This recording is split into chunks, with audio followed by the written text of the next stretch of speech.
5 roads tonight. 5 travelers who walked out of the world and did not come back the way they left. You need not stay awake to the end of them. Lie still and let me walk you down each one. The first road begins now. 13 roads. Here is a tale I have not yet forgotten. Listen.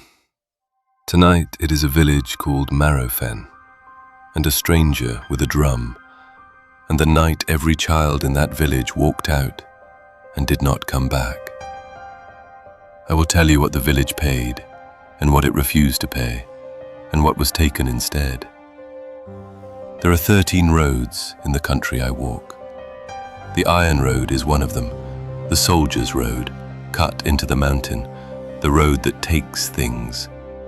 When it returns them, they are not what they were. Marrowfen sits at its foot. 63 houses, 1 chapel, 2 wells, and a low stone bridge over a creek that runs the wrong direction in winter. A poor village, an old one. This is where the trouble began. The trouble was not rats. I want to say that early because you may be expecting rats. The trouble was the wells. Both went bad in the same week. The water came up clean and clear and tasting of nothing, and any creature that drank it was sick by morning and dead within 3 days. The cattle went first, then the pigs, then a child of 7 who had drunk from her grandmother's cup on a Sunday and was buried on the Wednesday following. The grandmother at the graveside saying very quietly that she had drunk from the same cup, and the water had tasted to her of nothing, and she did not understand why she was alive. She would die 9 days later. It only took her slowly, because she was old. The priest blessed the wells. The blessing did not hold. A bishop came from the city with a longer rite and a relic, and the next child to drink from the bucket was dead by the end of the week. The bishop went home. The villagers fetched water from the creek, but the creek was low and brackish and would not feed 63 houses through a winter. By the second snow, Marrowfen was dying. The way a man dies when his hands have been bound behind him and his face turned toward a wall. The stranger arrived in the 8th week. He came down off the Iron Road on foot, alone, just before dusk. He wore a long grey coat, military in cut but stripped of any insignia, and a wide hat pulled low. At his hip, on a leather strap, he carried a drum. The drum was the size of a child's head, dark wood with a skin stretched across it that was not goat or sheep or calf. The village butcher would later say so, bound at the rim with hammered tin. He did not look like a soldier or a tinker. He did not look, the elder told me, like anything Marrowfen had seen come down off the Iron Road before, and the elder had been the elder for 31 years. He stopped in the square. He removed his hat. His face was thin and very pale, and his eyes were the color of well water, clear and tasting of nothing. He said, "I have heard about your wells. I can take what is in them away. I will name my price after the work is done. Do we have an agreement?"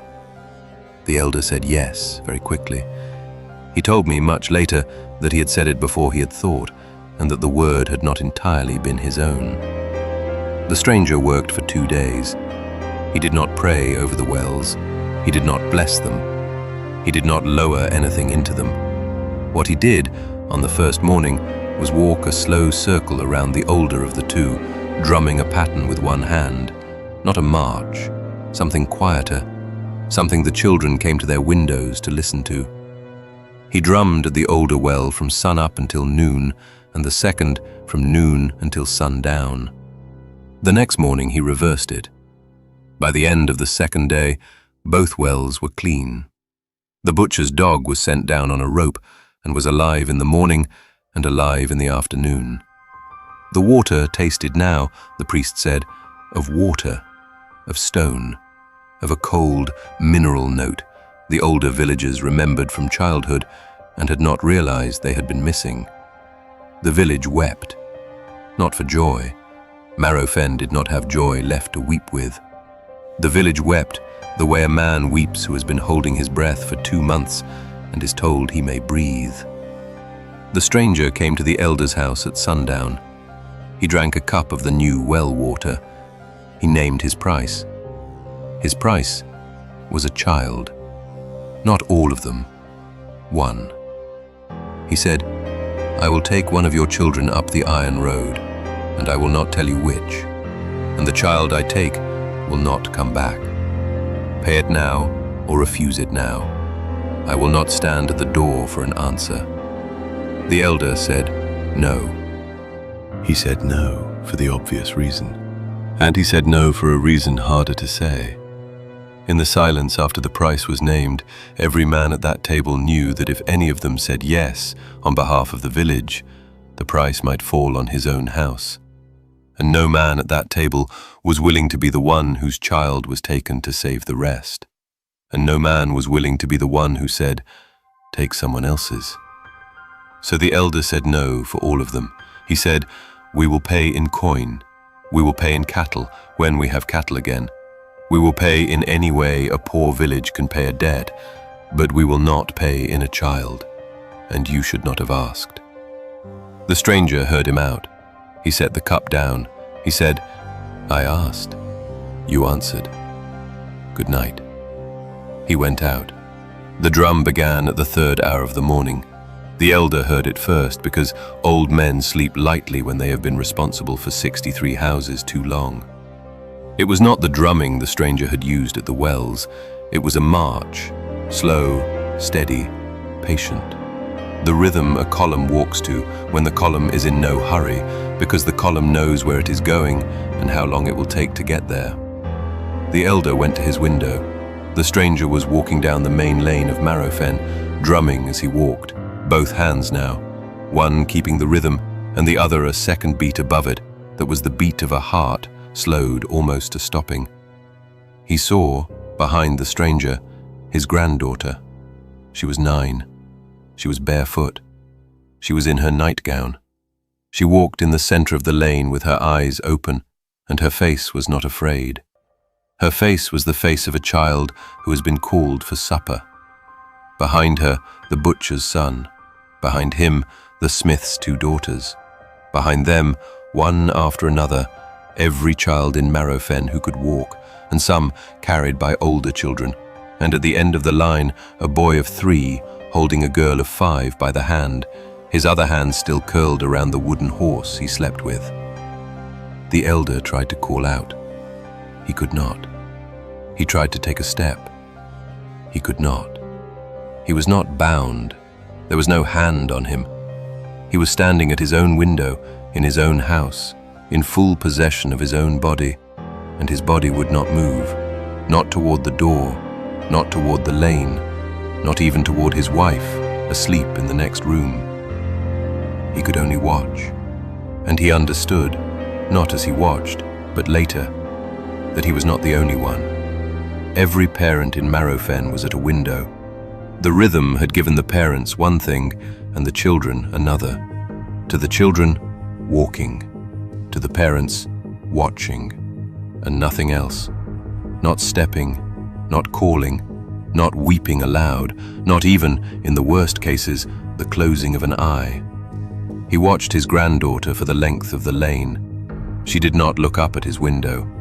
He told me he was glad of that, and ashamed of being glad, and that the shame was the sharpest thing he carried out of that night, sharper than the loss, because the shame was his own, and the loss was something the road had done to him, and a man cannot be ashamed of a thing the road has done.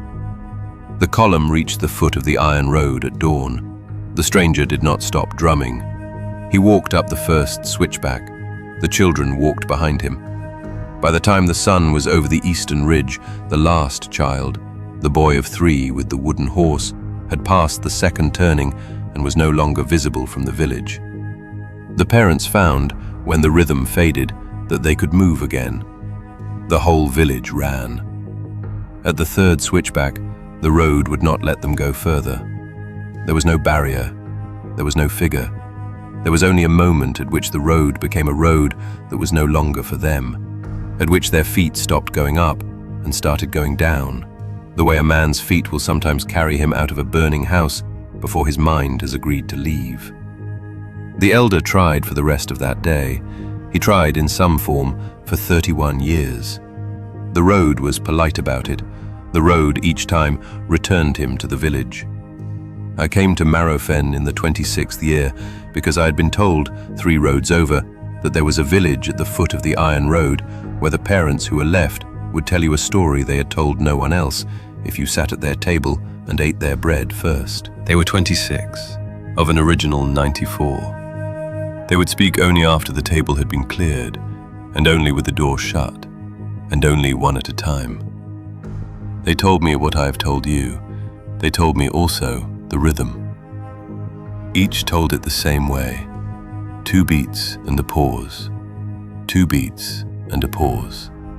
Slow enough that you could fit a held breath between the second beat and the next pair, and slow enough that, if you started counting, you would lose count before the next beat fell. I have the rhythm in my head. I have had it in my head since I left Marrowfen. I will not drum it for you. I will not name it aloud. I do not know what would happen if I did, and I do not want to be the man who finds out. There is a coda. 11 years after the night of the drum, a boy walked into Marrowfen from the foot of the Iron Road. He came alone, at midday, in a man's coat much too large for him, and boots that did not match, and beneath the coat a tunic of plain cloth that was not the cloth of any country the village knew. He looked 9 years old. He had been 9 years old on the night of the drum. The elder's wife, the grandmother of the girl who had walked at the head of the line, saw him first. She stood in the doorway and looked at him for a long time. She did not run to him. She had not been able to tell in that first moment whether the boy was hers. He was not hers. She knew within an hour. The boy did not know her face. The boy did not know any face. The boy did not speak. When offered food, he ate. When laid in a bed, he slept. When the door was opened in the morning, he walked out and walked the length of the lane and turned and walked back and turned and walked it again. He walked it, the elder told me, for all 11 years between his return and the day I came to Marrowfen. He had not aged. He could not be made to stop, except by being held, and when held he stood, and when released he walked again. He did not seem unhappy. He did not seem anything. He walked. The village did not know whose child he was. The village did not know if he was a child. The elder told me, on the last night I sat at his table, that he had decided in the 3rd year the boy was the village's punishment. The road had given back one child as a reminder, not of what the village had lost, but of what it had refused to pay. He said, "We would not give him one. He gave us one back, and we cannot tell whether the one he gave us is a son or a sentence." He said, "I tend him, I feed him. I will do this until I die, and I will leave him to whichever warden comes after me, until the road comes back for him, or until the road forgets." He said, "I do not know which I am hoping for." I left Marrowfen at dawn on a Thursday. The boy was walking the lane as I left. He passed me going the other way. He did not look at my face. I looked at his. His eyes were the color of well water, clear and tasting of nothing. I did not say so to the elder. The elder does not need to carry that. I have walked many of the 13 roads since. I have not gone back up the Iron Road past the 3rd switchback. I do not know that I would be turned back, the way the parents of Marrowfen were turned back. I know that I do not want to find out. I think about the rhythm. I think about it more than I should. I catch myself sometimes drumming 2 fingers on the side of a cup in a pattern I do not recognize as mine, and I stop my hand the way a man stops a hand reaching for a knife in his sleep. I think the stranger is still walking, I think he walks with a long line of children behind him, somewhere up there, and the line has grown longer from villages I have not been to. I think the rhythm he plays is the rhythm of a heart slowed almost to stopping, and the children walk to it because it is the rhythm a body wants to walk to when a body is being asked to lie down. I do not know what he is. I have a guess. I have kept it. I am telling you what I saw before I forget. Good night. 13 Roads. Here is a tale I have not yet forgotten. Listen. Tonight it is 2 children sent away from a starving harbour and a stone wayhouse on the iron road that fed them for 3 nights without ever showing its face. The boy is in his 30s now. I have eaten across a table from him. He cannot eat anything cooked by another person without flinching, and he has never told me why. He told me everything else. The Iron Road is one of the 13. It runs north out of a harbour town called Pell's Reach, up through stone country and into the high passes, and the people who live along it say it is a road that wants things. What it wants varies. Some years it wants soldiers. Some years it wants horses. The year I'm telling you about, it was a hungry year all up and down the coast, and the road wanted children, and the harbour was happy to send them. The brother's name was Feolan. He was 11. The sister was Bryn. She was 9. Their father was a net mender.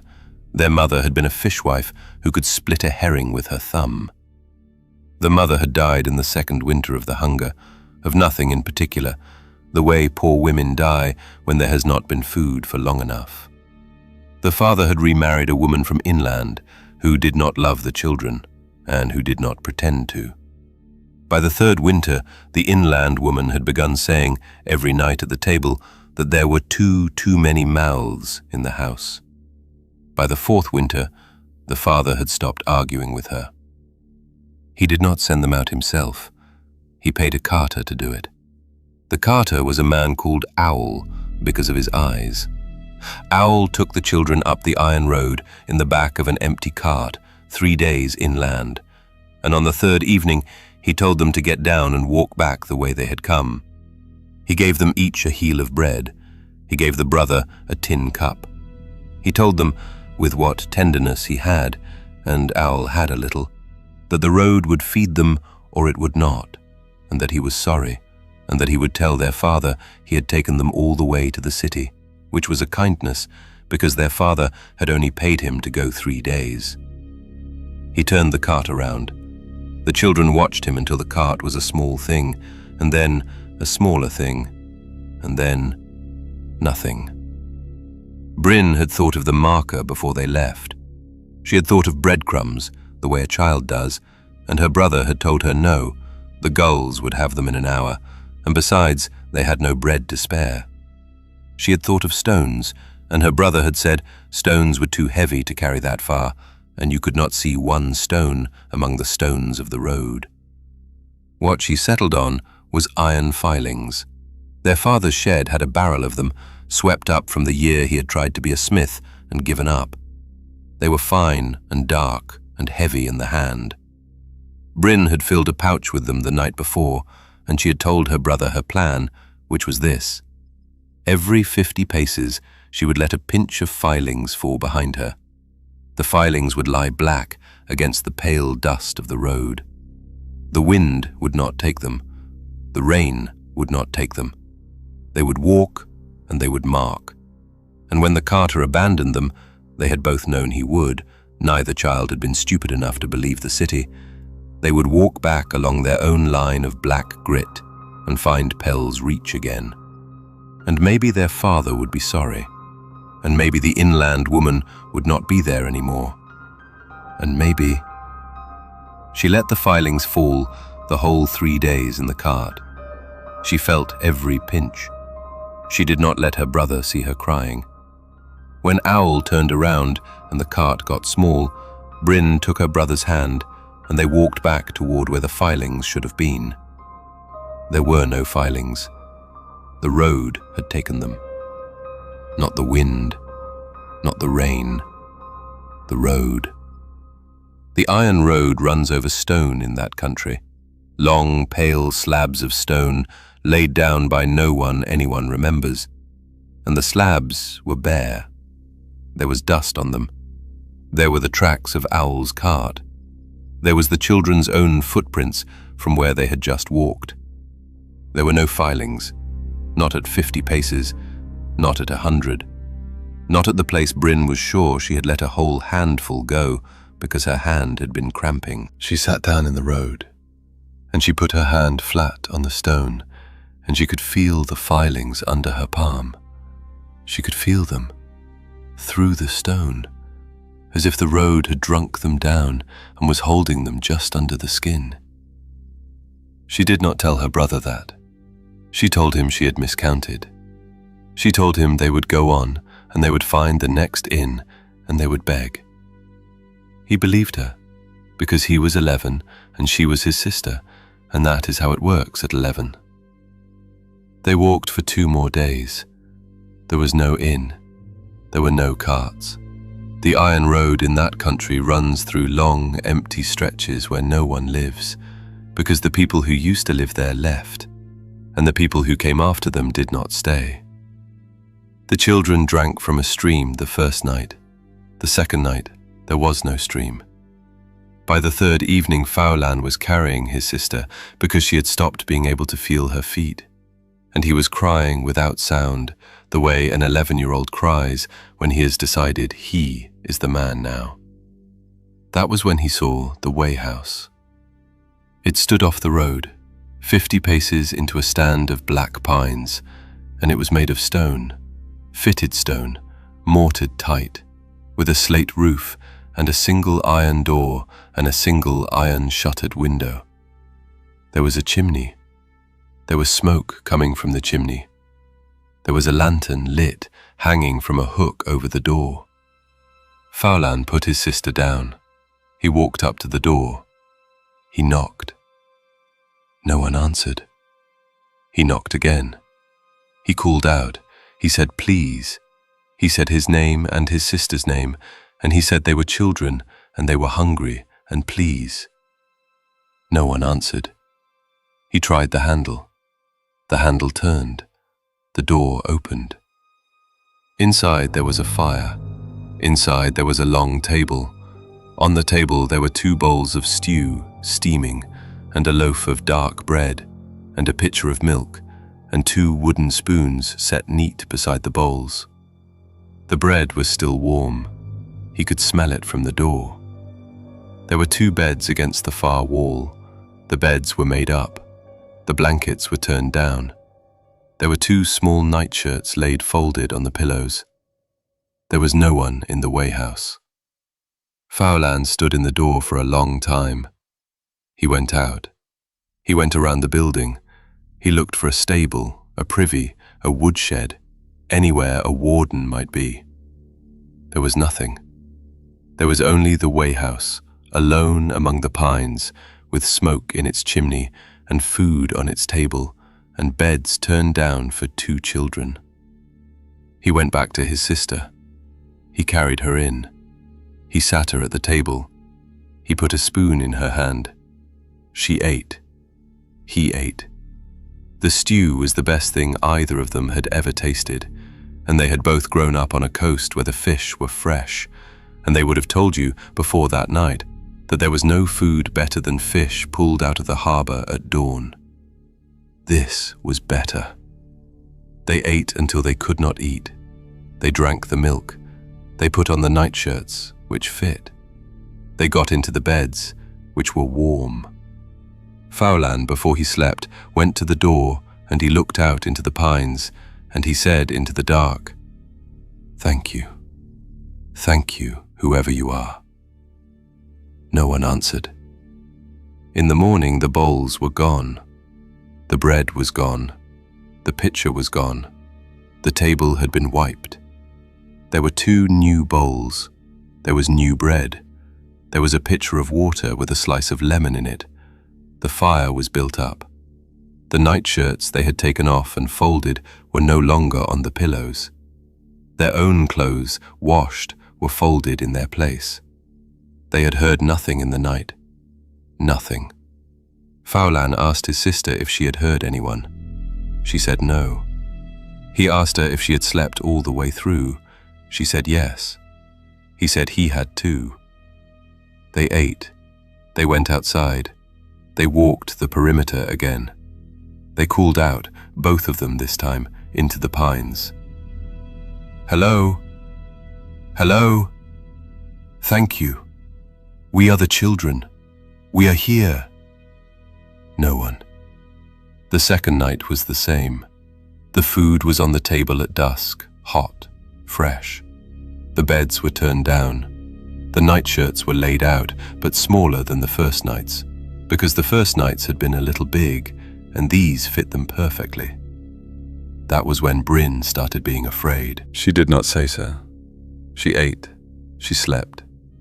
But in the morning, when the bowls had been cleared and the new bread was warm and their clothes were folded again, she told her brother she wanted to leave. She said the road had eaten her filings and the wayhouse was feeding them, and she did not want to be fed anymore. He told her one more night. He told her they were not strong enough to walk. He told her, and this is the part he told me, in his 30s, with his hand shaking on his cup. He told her that whoever was feeding them must be kind, because kind was what the food tasted like. She agreed to one more night. She agreed on a condition.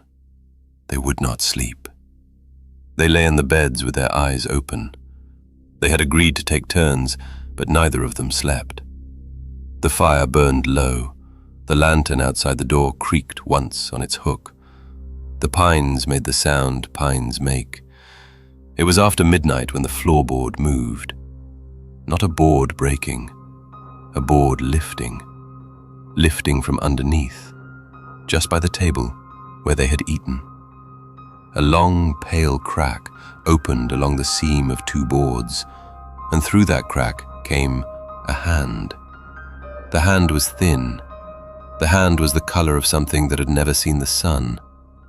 The hand was longer than a hand should be. The fingers were the length of a man's forearm, and the wrist that came up after them kept coming, and the arm that came up after the wrist kept coming, and by the time the arm had reached up to the table and set a fresh bowl down where the old one had been, the elbow was still under the floor. Bryn put her hand over her brother's mouth. Another board lifted. Another hand came up. This one took the empty bowl and drew it down, slow, into the dark beneath the boards. A third hand laid out the bread. A fourth filled the pitcher. There were more hands than there should have been arms. There were more arms than could have fit beneath the wayhouse. The hands worked silently, neatly, the way a good servant works at a table where the master is asleep. They did not knock. They did not hurry. They set out the breakfast for 2 children, and they took the supper away, and one by one the boards lowered and the seams closed, and the room was as it had been. The children did not move until dawn. When the grey came in through the iron shutter, Bryn got up. She did not look at her brother. She went to the table. She lifted the board the first hand had come through. Underneath the wayhouse, in a hollow as deep as a cellar, were the bones of children, stacked, sorted. The long bones in one heap, the small bones in another, the skulls in a third. There were dozens. There were more than dozens. The bones were clean. They had been cleaned by something patient. The wayhouse had been fattening them. Faulan went to pieces. He sat on the floor, and he made a sound that was not crying and was not screaming. And Bryn, who was 9 and small, and the one who had thought of the filings, knelt down next to him and took his face in her hands and told him to listen. She told him she had a plan. She had been thinking, she said, about the road, about the filings, about what the road did with what it was given. The road had taken her filings. The road took soldiers. The road took horses. The road took That was what the road did. And the way house was the road's child, or the road's servant, or the road's mouth. And a mouth had to be fed, and what fed mouths was meat. The road had been feeding the way house.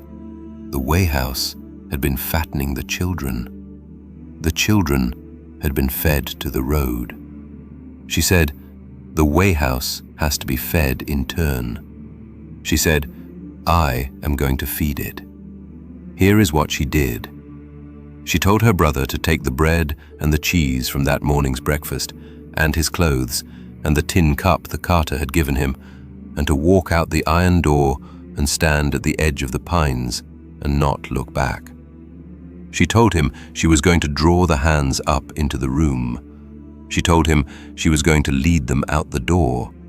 She told him the road would do the rest, and that he should run when he heard the road do it. He asked her how she knew the road would do it. She said, because the road is hungry too. He did what she said.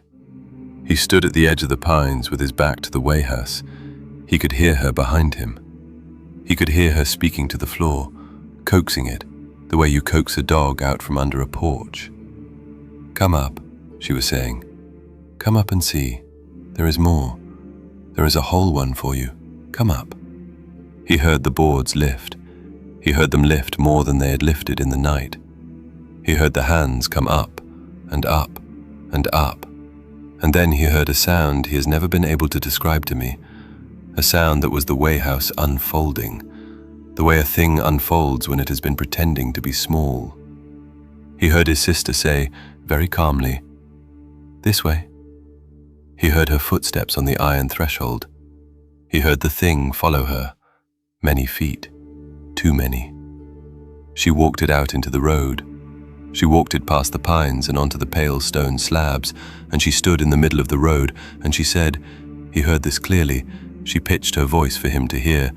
She said, here, take it. I brought it for you.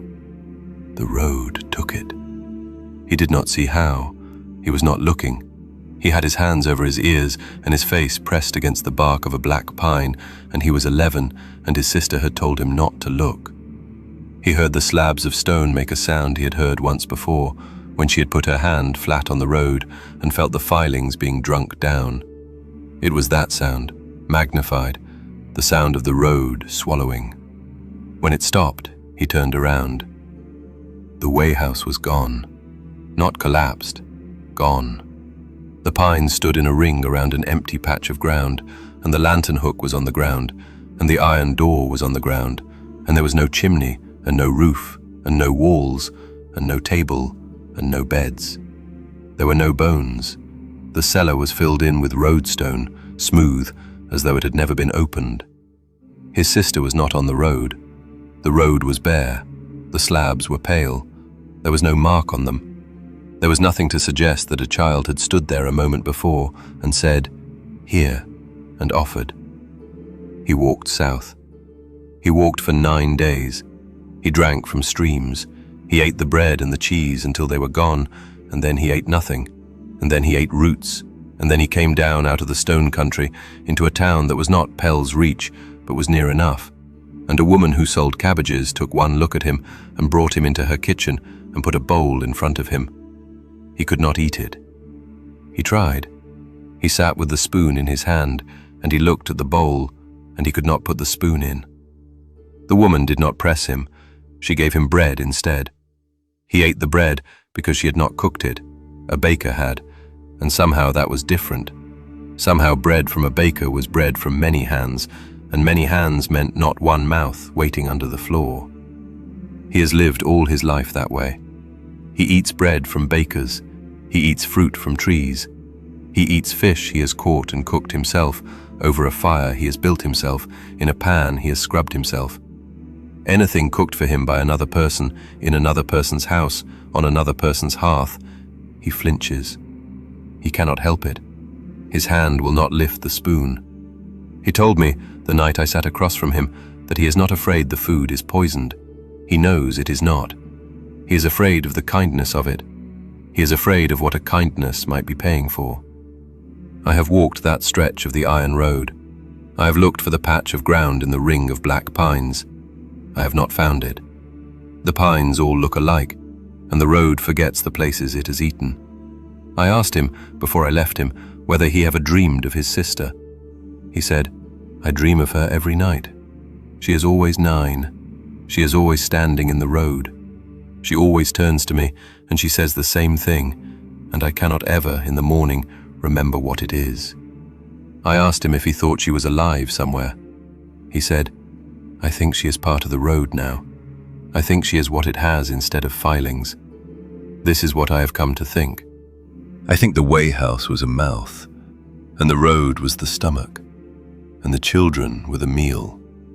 And Bryn understood, the way a hungry child understands hunger, that a mouth and a stomach are not the same thing.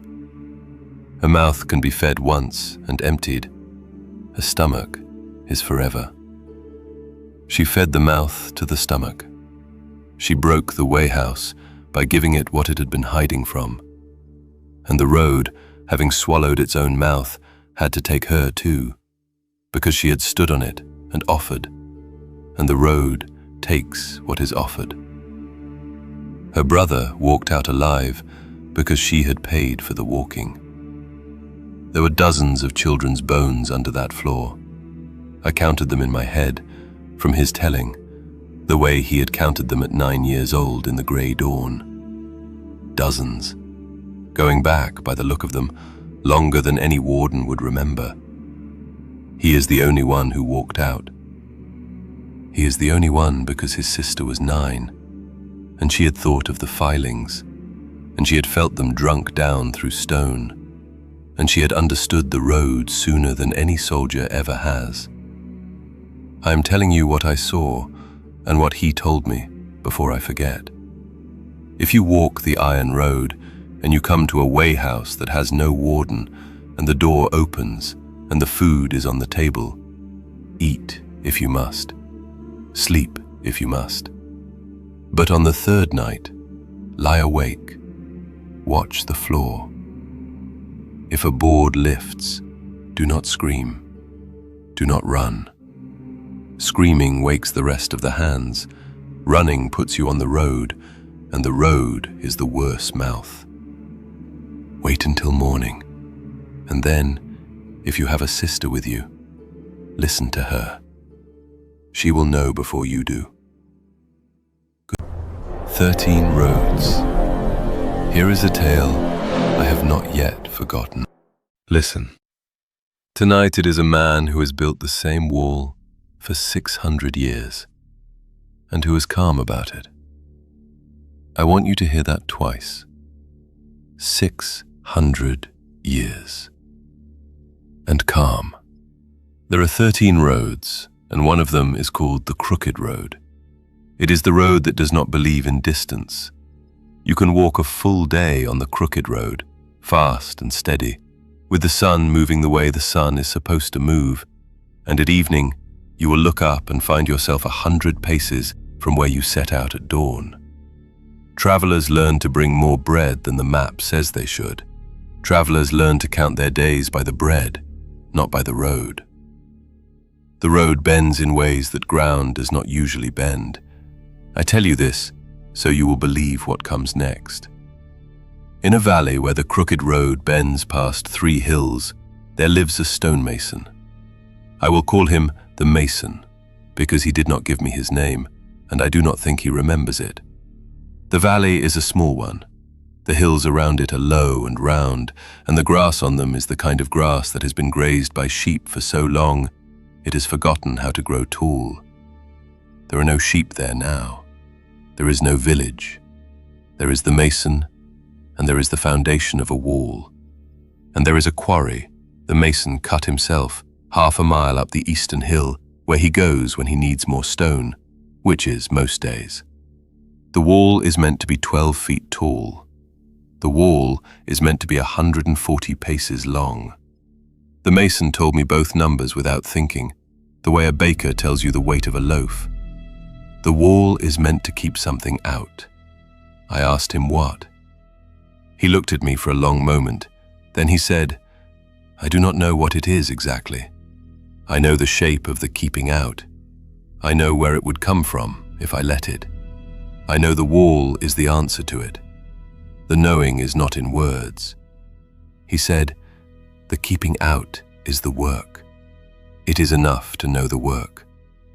I did not press him. I have learned not to press a man when his answer is also his peace. Here is the rule of the wall. Every dawn the wall is at the bottom course. Every dawn it stands at maybe knee height, the way a wall stands when a mason has laid the first day's stones and gone to bed. The mortar is fresh. The stones are cool with the night. The valley has not yet warmed. He builds through the morning. By midday the wall is at his chest.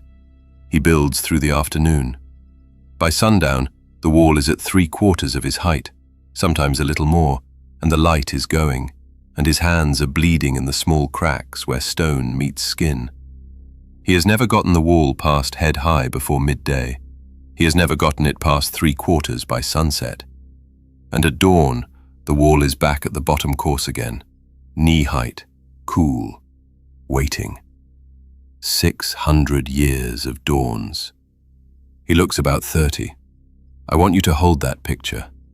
A man of 30, with hands like a man of 50 because of the work, with a beard cut close because long beards catch in mortar, with the kind of patient eyes you see on the older shepherds in country where the weather is hard.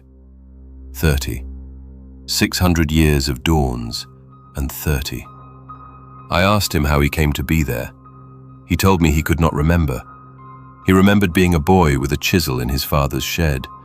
He remembered the weight of his first hammer, which had been too heavy for him, and how his father had not made him a smaller one, because his father believed a boy should grow into a tool, not the other way around. He remembered his mother's hands on his shoulders the morning he left the village, though he could not remember which village, and could not remember whether he had left of his own choosing or had been sent. He remembered nothing in between the leaving and the wall. He did not remember a crime. He did not remember a sentence. He did not remember a judge or a god or a road warden or any voice that had told him what he was for. He remembered the boy with the chisel and the mother's hands, and then he remembered the wall, and the wall had always been at the bottom course. I asked him if he thought he was being punished. He thought about it. He said, I do not know if this is punishment. I know it is what I do. I worked beside him for one day. I should tell you how that came about. I had walked into the valley at mid-morning by the path that comes down off the eastern hill, and I had seen him from a distance, working. From a distance, the work looked like any work, a man building a wall going up, the day moving the way days move. I came down off the path and he saw me coming, and he straightened, and he wiped his hands on his apron, and he watched me cross the last 50 paces with the kind of look a man gives a stranger when he is deciding whether the stranger is welcome. I came up to him. I told him my name. I told him I was a walker on the roads. He nodded. He said, Do you know how to lay stone? I said I had laid a little in my time. He said, There is more than one man can lift today. If you are willing, the wall is willing. I was willing. He taught me a stone-cutting technique that morning that I have not seen anywhere else. It is a way of striking the chisel that keeps the line of the cut from running. Most masons strike the chisel at a hard angle and the stone splits, and most of the time it splits where you wanted it to. His way was softer. He held the chisel almost flat against the face of the stone, and he tapped it. 4 light taps and a 5th heavier one, and the stone parted along the line he had drawn in chalk like a piece of bread breaking along a score. I cut a stone in his way. It parted. I laughed, the way a man laughs when his hands have learned a thing. He smiled. He said, My father taught me, I think. I asked him if his father had been a mason. He said he thought so. He said he could no longer be sure. He said the technique was older than he was, and so the technique was true, even if his memory of where it came from was not. We laid stone together until the sun was high. At noon we stopped, and we sat on a flat rock at the foot of the wall, and we ate. He had bread and hard cheese, and an onion and a flask of water, and he gave me half of all of it without my asking. The bread was his bread. He baked it himself, in an oven he had built in the eastern hill because there was no village. The cheese he traded for, when traders came up the crooked road, which was not often, and they always asked him how the wall was coming, and he always said, "It is coming." We ate without speaking for a while. Then I asked him the question I had been carrying since I'd come down off the path. I said, "The wall goes back at dawn. Why do you keep building?" He chewed his bread. He looked at the wall. He said, "It does not go all the way back." I asked him what he meant. He said, "The rule is that at dawn the wall is the height it was at the dawn before.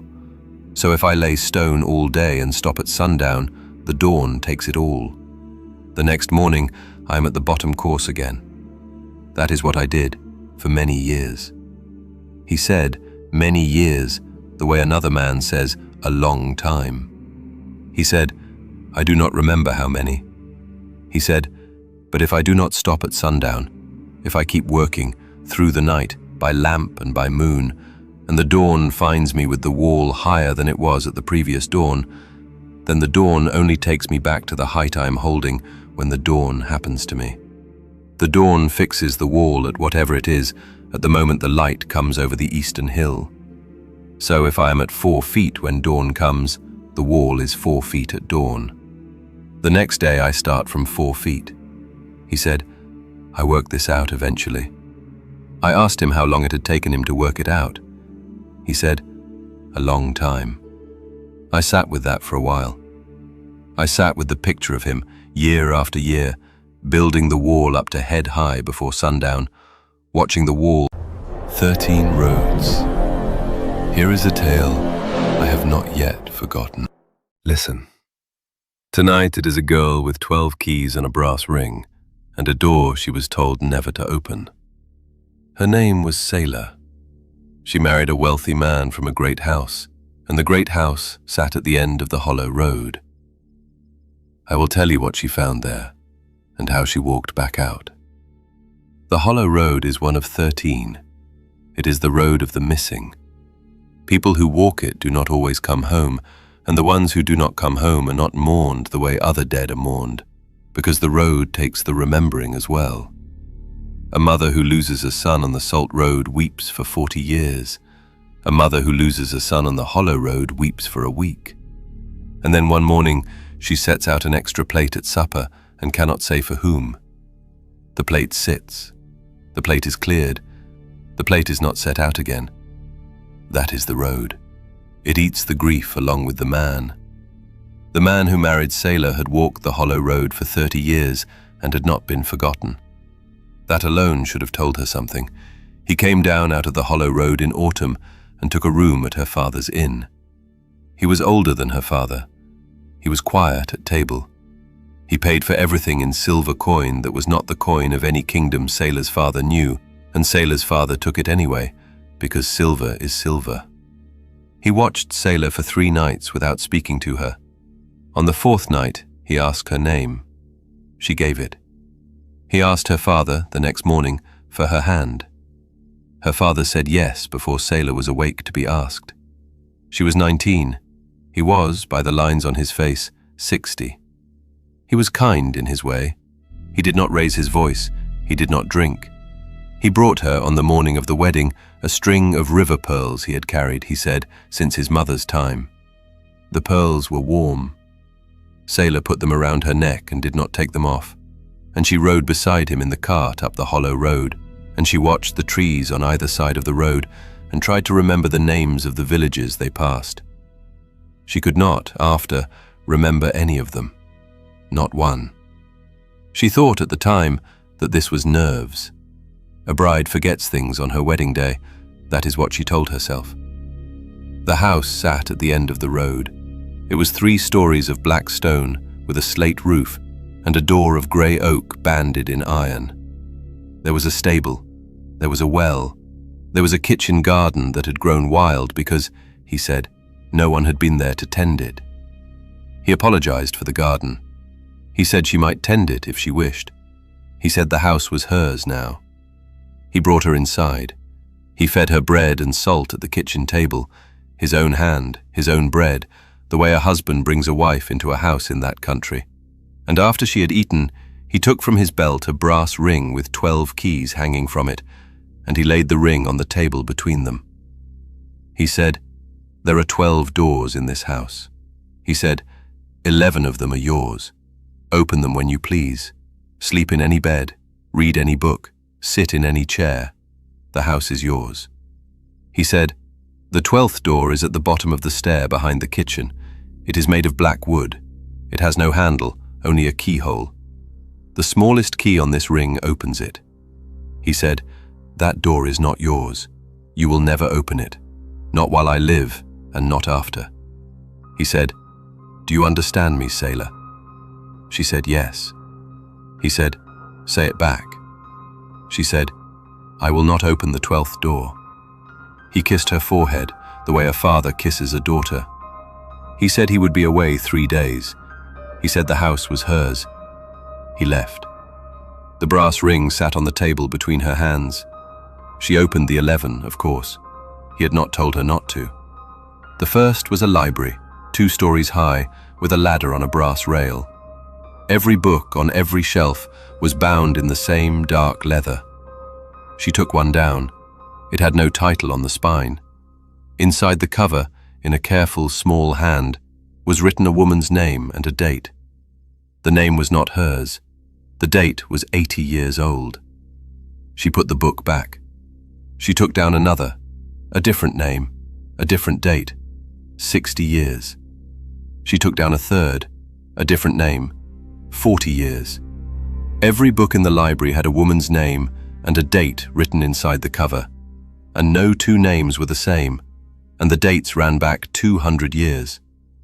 She told herself the books had been collected from many libraries. She closed the door. The second was a music room.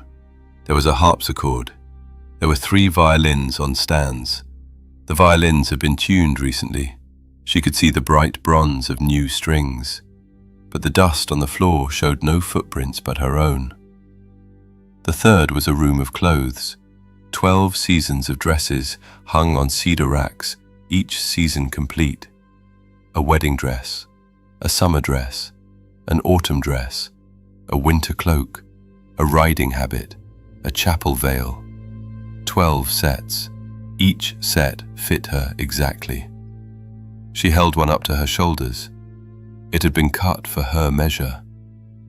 She had been measured, she remembered, by a tailor he had brought to the inn before the wedding. She had been measured once. There were 12 sets. She put the dress back. The fourth was a room of dolls. They were old dolls, porcelain, in the dress of country girls. They sat on shelves around 3 walls. Each one had real hair. She touched the hair of the nearest, and it was real, and it was the color and weight of a girl's. Each doll's hair was a different color. There were 11 dolls. She did not count them at the time. She counted them later. The fifth was a room with a window facing the back of the house. The window had a view of nothing. Not a wall, not a garden, not the sky. A grey nothing, the color of fog, but not moving. She stood at the window for a long time. She put her hand to the glass. The glass was cold. She could not tell if the nothing on the other side was inches away or miles. She closed that door faster than the others. The sixth was a chapel, a small altar, a single candle, lit. She had not lit it. She did not know who had. She knelt at the altar and tried to pray, and could not remember the words to the prayer her mother had taught her. She knew she had known the prayer that morning. She could not, in the chapel, find the first word. The seventh was the kitchen, the working kitchen, not the great kitchen below. There was bread on the counter. The bread was warm. She broke it. The inside was soft. There was no fire in the oven. There had not been a fire in the oven for some time. The ash was cold. The bread was warm. She did not eat it. The 8th was a nursery, a cradle, a rocking horse, a small bed under a small window. The cradle had never been used. The mattress was new. The blanket folded across the foot of the cradle had her initials embroidered on the corner. She had not embroidered them. The 9th was a mirror room, every wall a mirror, the ceiling a mirror, the floor a polished black stone that reflected like a mirror. She stood in the center of the room and saw herself 11 times. She counted. 11. She counted again. 11. There should have been more. There should have been mirrors of mirrors, reflections of reflections, going on forever. There were 11 sailors. She could not find the 12th. She closed that door very slowly. The 10th was a room of dried flowers, roses, lilies, larkspur, hung in bunches from the rafters. The flowers were very old. They were also still bleeding color onto the floorboards beneath them, the way fresh flowers bleed when their stems are broken. She did not touch them. The 11th was a room with one chair, pointed at the wall. The chair faced the wall as if someone had been sitting in it and looking at the wall. There was no window. There was no picture on the wall. There was only the chair and the wall, and a small dent in the wall at the height of a sitting man's forehead. She sat in the chair. She looked at the wall. She found, after a moment, that she did not want to stand up. The chair was very comfortable. The wall was very close. She could hear, faintly, a sound she could not name. She stood up before she stopped being able to. She closed the 11th door, and her hands were shaking. And she went down to the kitchen, and she sat at the table, and she looked at the brass ring with the smallest key on it, and she thought about the 12th door for a very long time. She told herself she would not open it. She told herself for 2 days. On the 3rd day, she opened it. The door was at the bottom of the stair behind the kitchen, exactly where he had said. It was black wood. It had no handle. The smallest key on the ring slid into the lock as if the lock had been cut for it, which it had. She turned the key. The door opened inward. The room was lit. She did not, at the time, understand by what. Inside the room, in a half circle facing the door, stood 11 women in 11 wedding dresses. They were dead. I want you to understand that. They were not sleeping, and they were not sick, and they were not being kept alive by any art sailor understood. They were dead. They were also standing.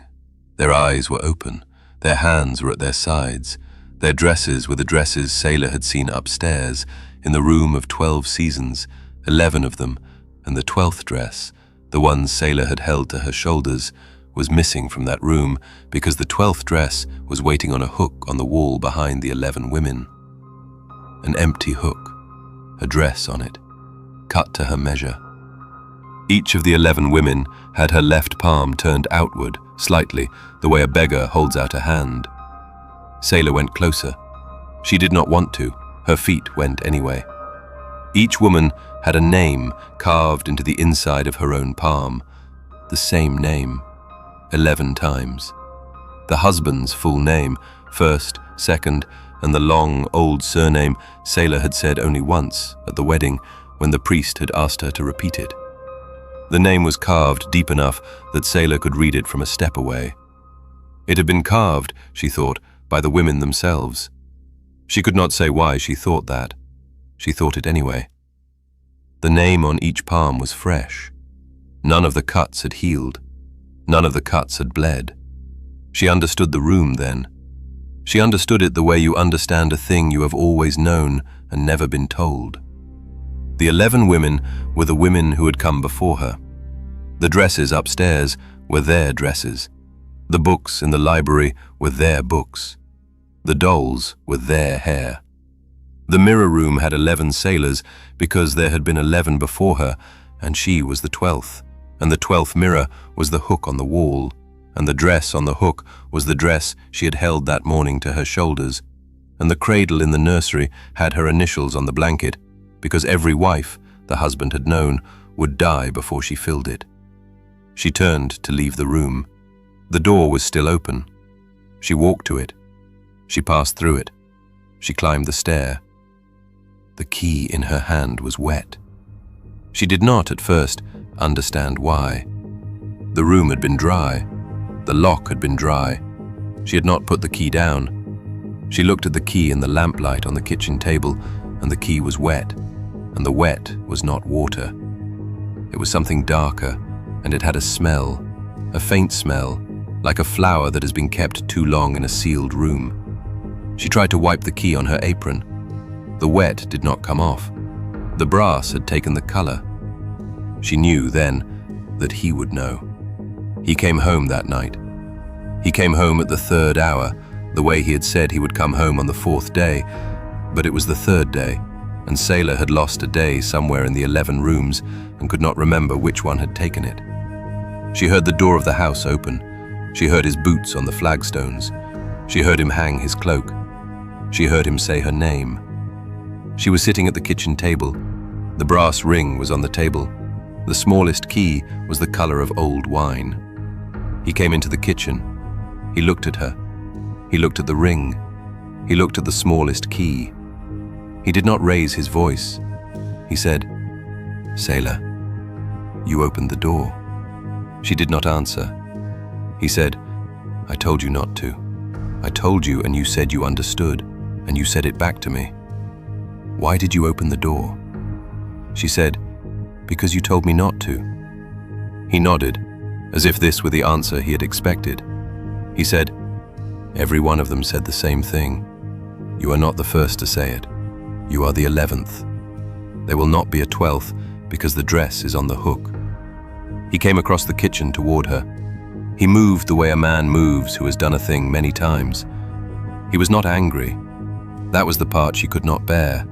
He was not angry. He was tired. He was a tired man coming home to a tired ending. Now, listen to me carefully. The hollow road forgets the people who walk it. That is what the road does.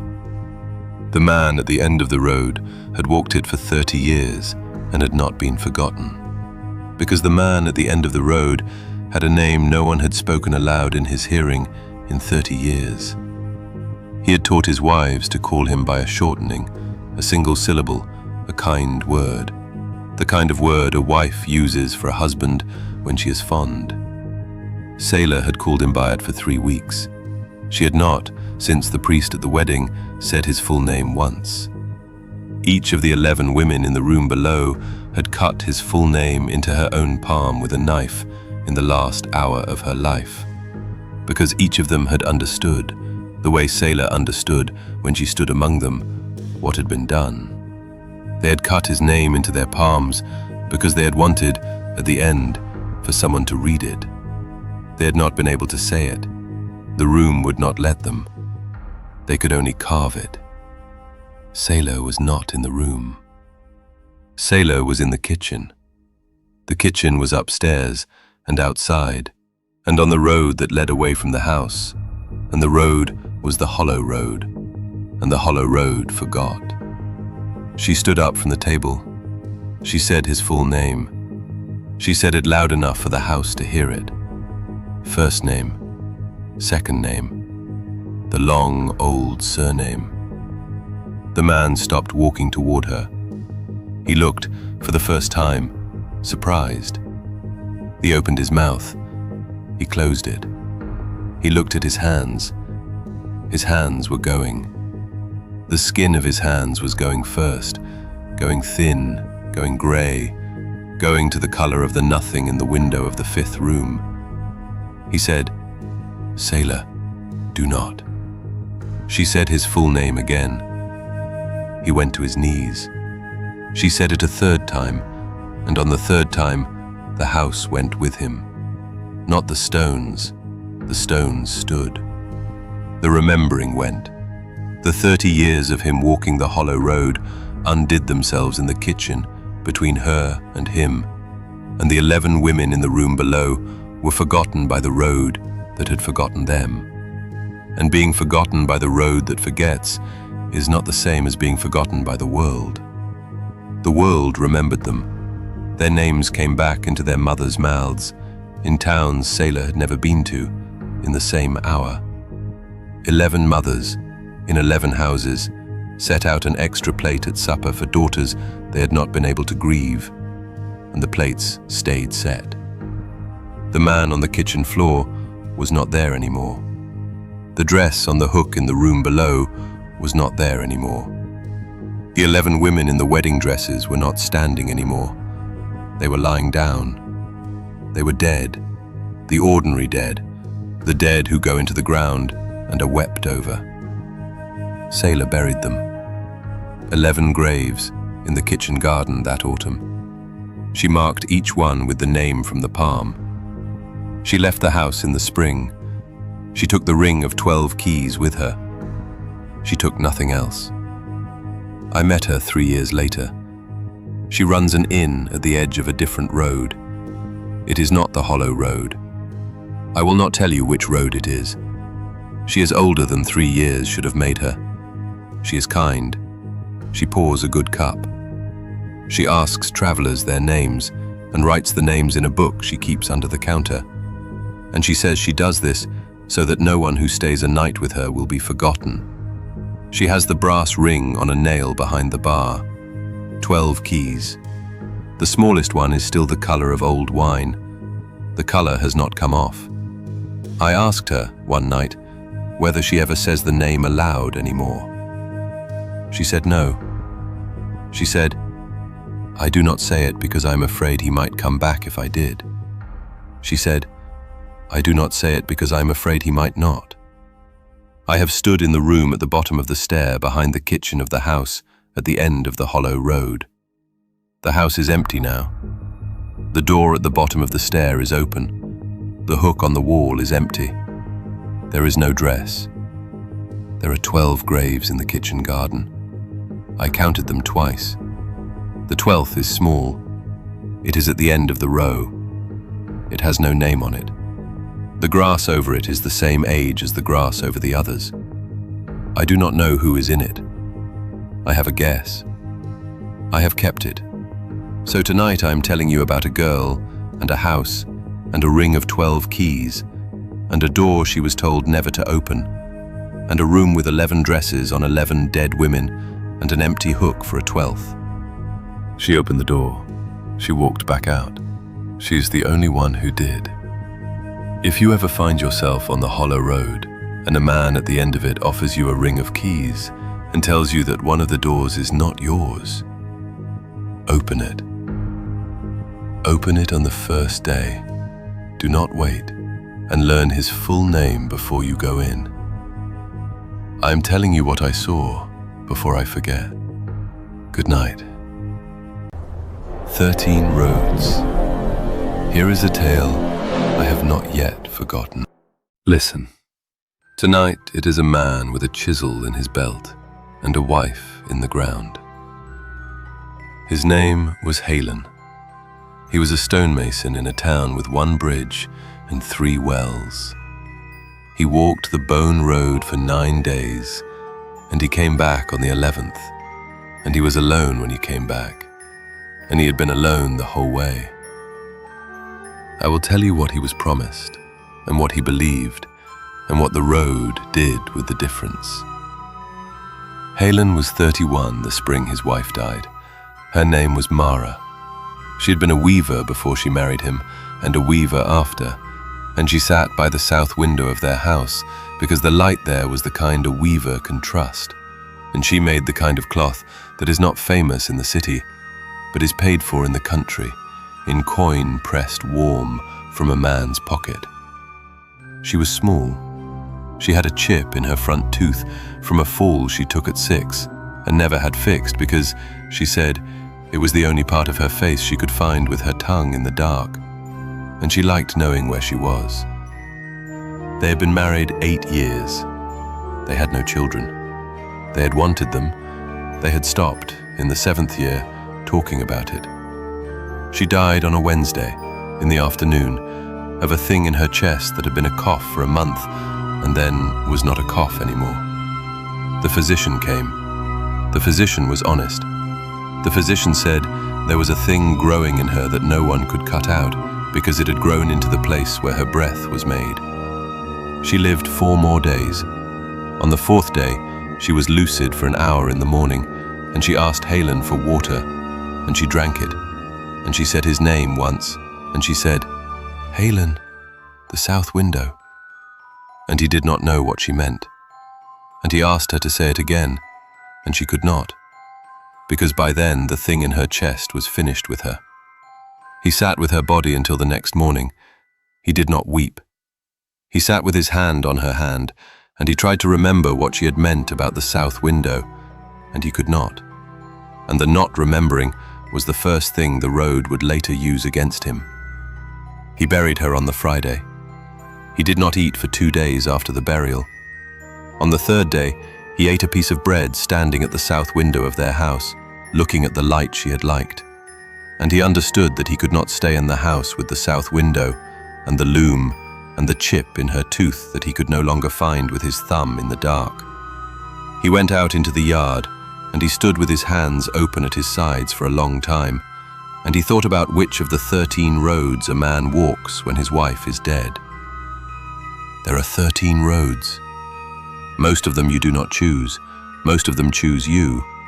The bone road is the one a man chooses, because it is the road where the dead are kept, and it is the only road on which a thing taken can be argued for back. It is colder than the others. It has no inns. The wardens of the other roads will not speak its name aloud at their fires.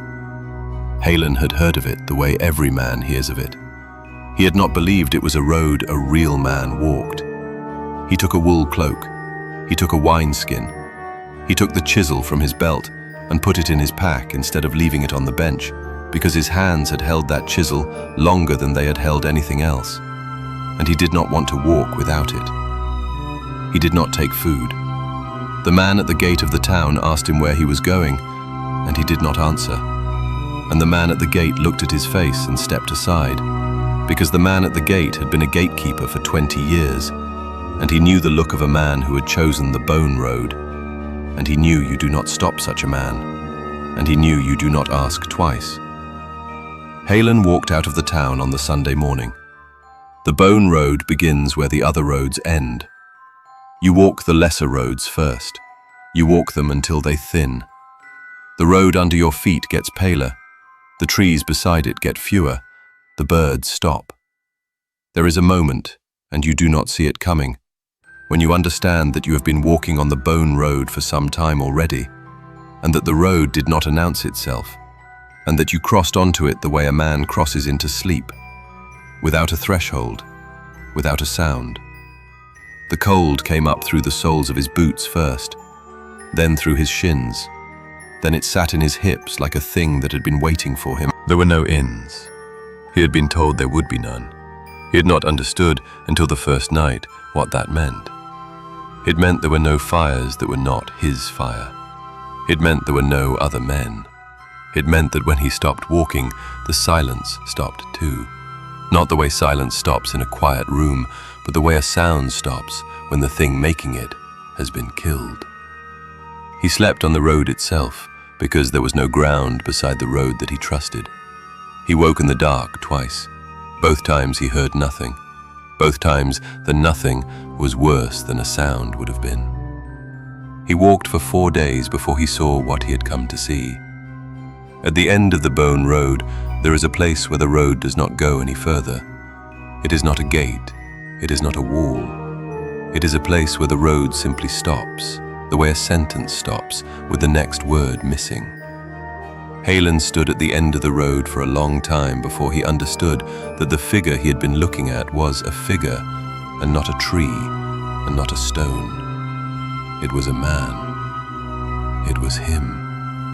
It was him as he would be in 40 years.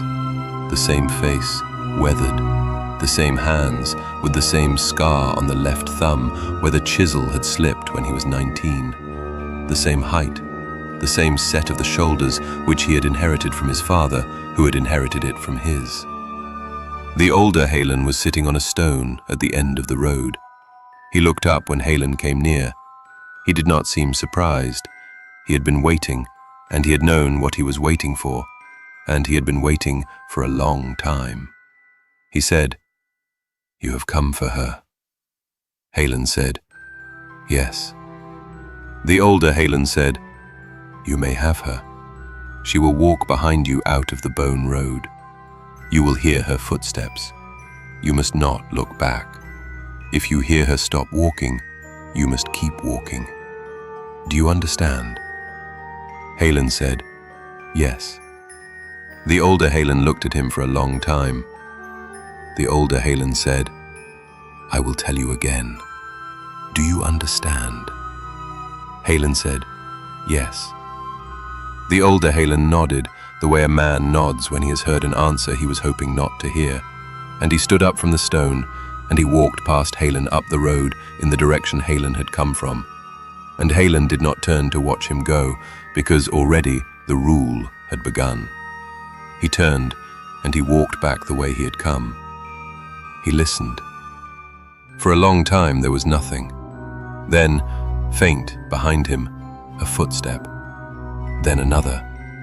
They were her footsteps. He knew the weight of her step the way a man knows the breath of a wife he has slept beside for 8 years. The steps were tired.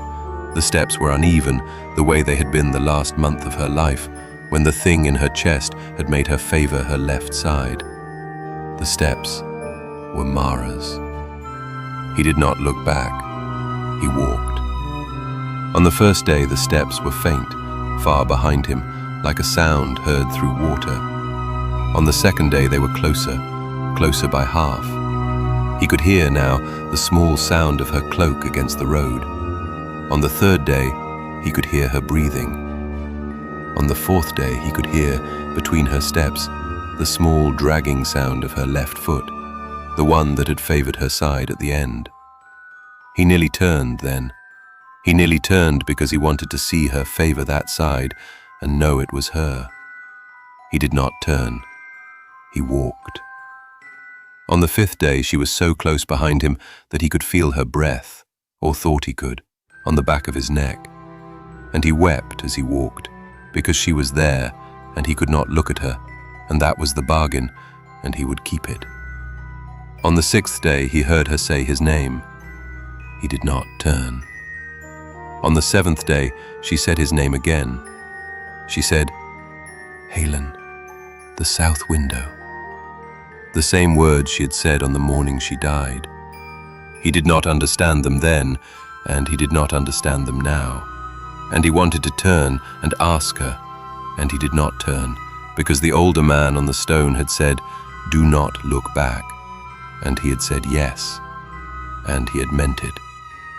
On the eighth day she sang, very softly, a song she had sung at her loom. He had heard it 10,000 times. He walked through it.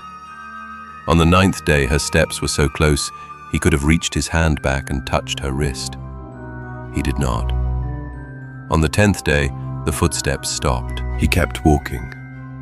He had been told to keep walking. He kept walking for an hour. The road ahead of him was the same pale road. The cold was the same cold. There were no birds. There had not been birds for 10 days. He kept walking. In the second hour, he began to think she had stumbled. She had favored her left side at the end, and the road was uneven, and she had been walking for 10 days, and she was tired. And what kind of man walks on while his wife lies on the road behind him? He told himself the rule. He told himself the rule again. He could not hear her breathing. He could not hear the cloak. He could not hear the dragging of her left foot. There was no sound behind him at all. He walked another hour. In the fourth hour, he understood that if she had collapsed, she might be dying again, on the road, alone, behind him, with no one to put a hand on her hand. And the thought of her dying that way, the second time, the way the first time had been, alone in a bed in a house, with him sitting in the next room because the physician had told him to let her rest. The thought of that was the thing he had walked the bone road to undo. He turned. She was not there. The road behind him was empty. It had been empty, he understood, for 10 days. There were no footprints. There was no cloak. There was no small chipped tooth that a man's thumb had once known in the dark. There had never been anyone behind him. He stood on the road for a long time. He was not weeping. The weeping had not started yet.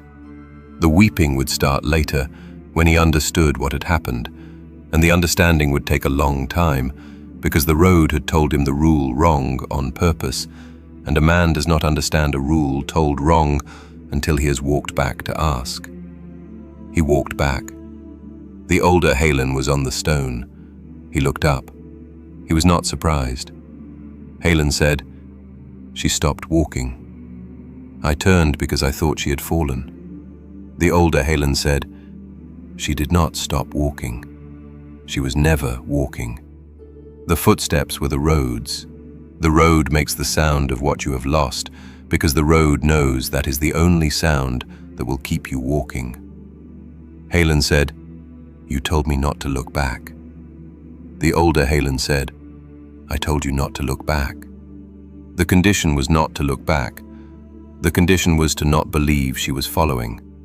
A man who does not believe she is following does not turn when the footsteps stop, because a man who does not believe she is following is not listening for the footsteps in the first place. Halen said, "Then she was never going to come." The older Halen said, "She was going to come on the day you walked the whole road without listening. No man has walked it that way. No man will. I know. I am you in 40 years. I have been sitting on this stone for 39 of them." Halen walked back up the bone road alone. It took him 11 days. He did not count. The cold came out of his hips on the 7th day, and out of his shins on the 9th, and out of the soles of his boots on the 11th, and by then he was at the gate of his town, and the gatekeeper looked at him and stepped aside again, because the gatekeeper had seen men come back from the bone road before, and there is a face such men have, and Halen had it. He did not go to the house with the south window. He sold the house. He sold the loom. He kept the chip-toothed comb she had used and the wool cloak he had walked in, and he moved to a town 2 valleys over where no one knew him. And he took up his trade again, because a man with a chisel in his hand can find work in any town with 1 bridge and 3 wells. He remarried 4 years later. Her name was Idra. She was a widow with steady hands. She knew when she married him that he had walked the bone road. She did not ask him about it. She did not ask him about Mara. He was grateful for both. They had a son. The son grew tall. The son took up the chisel. I met Halen in the autumn of his 63rd year. He was sitting on the bench outside his house, with his hands open at his sides, the way a man sits when his hands have done their work for the day and he is letting them rest. His wife was inside. His son had gone to the city. The light was the kind of light a weaver would have trusted. He told me the story himself. I have told it to you the way he told it to me, which is the way a man tells a thing he has told to himself 10,000 times in the dark. At the end of the telling, he was quiet for a long time.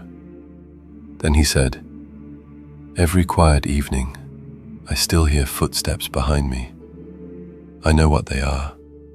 I know the road is making the sound of what I lost, because the road knew that was the only sound that would keep me walking. And the road is not finished with me. I know all of this." He said, "I still turn." I asked him why. He said, "Because there is a chance, every time, that this is the time she is there." I asked him if he believed there was a chance. He said, "No, I do not believe it. I have not believed it for 30 years. But not believing it is not the same as not turning." He looked at me, And he smiled the smile of a man who has understood a thing late. And he said, "The road told the older me the rule. The older me told the rule to the younger me. Neither of us could keep it. I think the rule was never a thing a man could keep. I think the rule was the road's joke. I think the road wanted me to walk 11 days back through the cold, alone, knowing she had been there for 9 of them, and not there for any of them, so that I would carry the turning with me for the rest of my life. The road did not want her back from me. The road wanted me back from her." He died 2 winters after I sat with him on the bench. His wife wrote to me. She said he had been well that morning. She said he had been sitting at the window. She said he had said, "Idra, the south window." And she had asked him what he meant, and he had not been able to say.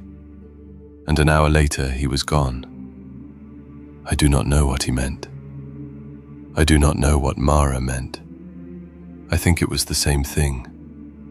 I think there is a window in a room neither of them ever stood in together, and the light there is the kind a weaver would trust.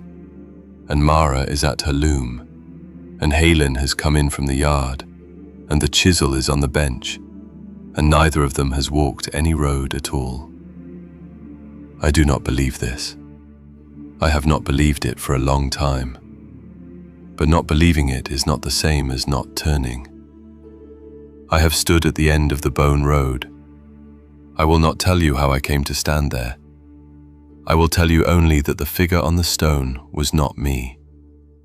The figure on the stone is the figure each man finds, and what each man finds is his own to carry. I asked the figure a question. I will not tell you the question. I will tell you that the figure answered, and that the answer was a kindness, and that I have not been the same since. If you walk a quiet evening, and you hear footsteps behind you, and you know there is no one there, and you turn anyway, do not be ashamed. Halen turned.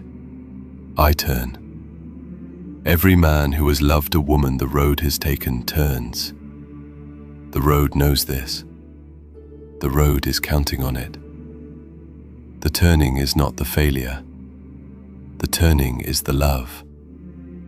I am telling you what I saw before I forget. Good night. That is 5. The roads are quiet now, and so is the house around you. Whatever you heard tonight, leave it on the path. It cannot follow you into sleep. Rest now.